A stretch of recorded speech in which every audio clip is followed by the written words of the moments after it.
It has been nearly 2 years after a California-based developer announced it was buying the East Asheville Ramada Inn. The goal, to revive the city's homeless housing project. Tonight we are asking, what's going on with the site and where is the developer who promised to get that project going within a year? News 13's Kimberly King has covered this project for years. Kim, the city for years ago waived nearly $80,000 in closing costs to the former developer who foreclosed. Tammy, that's right. And tonight, the current developer, who, as you mentioned, in 2024 said he would get this property up and running within 12 months, has yet to do it. A city staffer says that associated skyrocketing construction costs and that there is a funding gap in the project. The former East Asheville Ramada Inn sits vacant. Windows are boarded and graffitis on the top floor's front exterior wall, plus a locked metal fence to keep squatters out.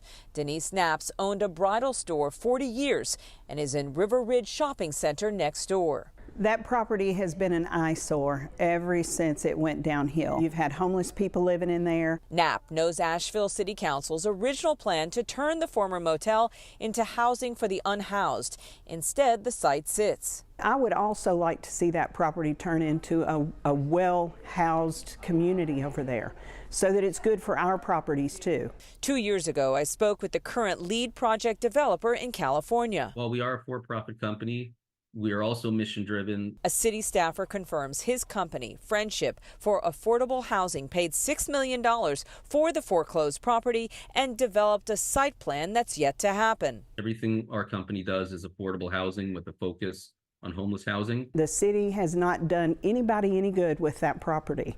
The city lost nearly $80,000 in taxpayer dollars years ago when it waived associated property closing costs to Shangri-La, the former California-based buyer that never got the project off the ground and foreclosed on the property. That's our tax dollars at work right there.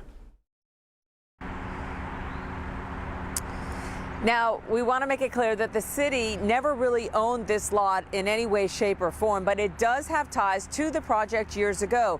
Council approved a deed restricting what kind of development could go in here, and they did restrict it so that it would be housing for the homeless in part. Now they've approved a deed restriction change so that it would be a mix of veterans and affordable housing for the current developer, and that developer has said he'll speak to me next week and give us an update. Reporting live from East Asheville, Kimberly King, News 13.